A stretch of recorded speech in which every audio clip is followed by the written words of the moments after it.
Hello and welcome to the show. And gosh, things just keep getting better and better for Joe Biden, don't they? We lived in a 3-bedroom split-level home in a housing development it was a nice area.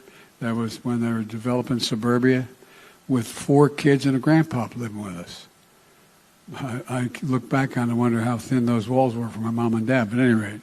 And from that split-level home, yes, the president managed to enter a life of public service where, despite receiving only a modest government salary, he managed to accumulate a pretty massive property portfolio, including a main residence that Hello Magazine said exudes luxury. But the question for us is, will he be returning to those old digs anytime soon? And, despite his alleged intent to run for another term, what role might the media, the guys who are supposedly Joe Biden's biggest supporters, have in making sure he decides to bow out of the race and head back to a life of rich upholstery and all the ice cream he can eat? Let's find out as we go, busting the narrative.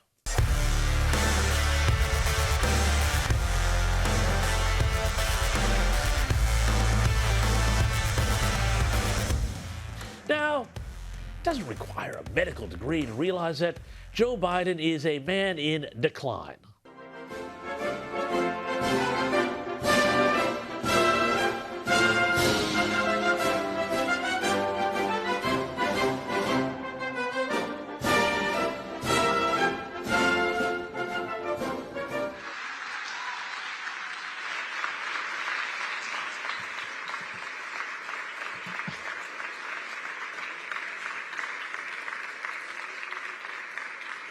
Mr. President, thank you. The U.S. president recently turned 80, but anyone who watches him for 10 seconds knows he is not a vigorous 80. Biden's appearances are rare and limited. He shuffles when he walks, often mumbles and goes off track during public remarks, and frequently seems to forget where he is, requiring directions even to get to or from a podium. The other day, he tried to spell out the word 8 to emphasize a point, and only got as far as E-I-G-H before trailing off. Not a joke, as Biden is fond of saying. We have 1,000 billionaires in America. You know the average tax rate they pay? 8, E-I-G-H%. And yet he, or his handlers more likely, have declared that yes, the president will seek another term in the Oval Office. Or will he?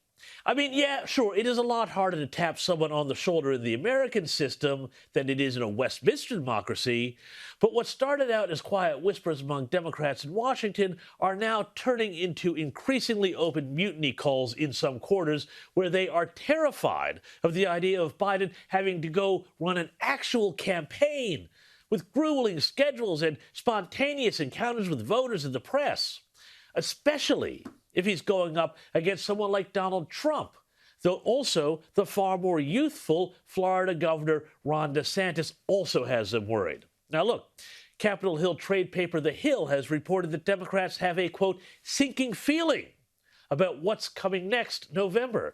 And even more crucially, the same media outlets that have shamelessly covered for Biden for the years, while dissecting every misstep of Donald Trump as a sign of incipient Alzheimer's, are finally starting to let the mask slip, turning Biden's fitness for office into a more than acceptable topic for discussion. The latest warning lights to flash for the Biden campaign came in the form of a Washington Post poll. Only 32% of those who responded thought Biden had the, quote, mental sharpness required to be president. The fact that they asked the question itself is a huge indictment. Meanwhile, just 33% thought he was in good enough physical health to serve effectively in the job. Pretty damning, but what really has Democrats worried is the fact that Trump is now gaining on Biden, where conventional wisdom had previously held that in a head-to-head rematch, Biden would win. In a Trump v. Biden contest, the Washington Post found that 45% of voters would definitely or probably vote for the Republican, and just 38% said the same thing about Biden. So-called establishment media organs such as the New York Times and Washington Post tend to be reliable cheerleaders for the Democrats, particularly when Trump is the alternative. And even in 2023, their authority tends to drive the agenda in newsrooms across the United States. But even they have had enough, as suggested by the Washington Post's lead editorial entitled, "Biden no longer does press conferences. That's no longer acceptable." Now, as we've talked about here before, it's all a bit like the old Soviet Union, where reading the New York Times and Washington Post in 2023 requires readers to fill in the blanks to understand what is not being said. But there can be no doubt about the message the Post's editorial board was trying to send. Meanwhile, at the New York Times, Chief White House correspondent Peter Baker picked up the thread, reporting on the poll, saying that even if it is an outlier, other recent surveys have indicated that the race is effectively tied, with either Biden or Trump holding narrow leads within the margin of error. Baker continued, saying, taken together, the polls suggest that the president opens the 2024 campaign facing enormous challenges with no guarantee of victory over Trump. All of this is coming out amidst a growing body of evidence that suggests Biden's hunter was, among other things, on the take from foreign and unfriendly governments, has likely committed a number of tax violations, and used his influence to set up meetings between overseas agents and his dad. And there is precedence for something like what I think is going to happen with Joe Biden happening before. Back in March 1968, just 8 months out from polling day, President Lyndon Johnson pulled the plug on his campaign for a second term. As with Biden, the nation he led was intensely divided. He'd chalked up some big progressive wins on civil rights, but Vietnam was tearing the country apart. LBJ's polling likewise reflected this fact, as he trailed in the polls with an eerily similar 36% approval rating.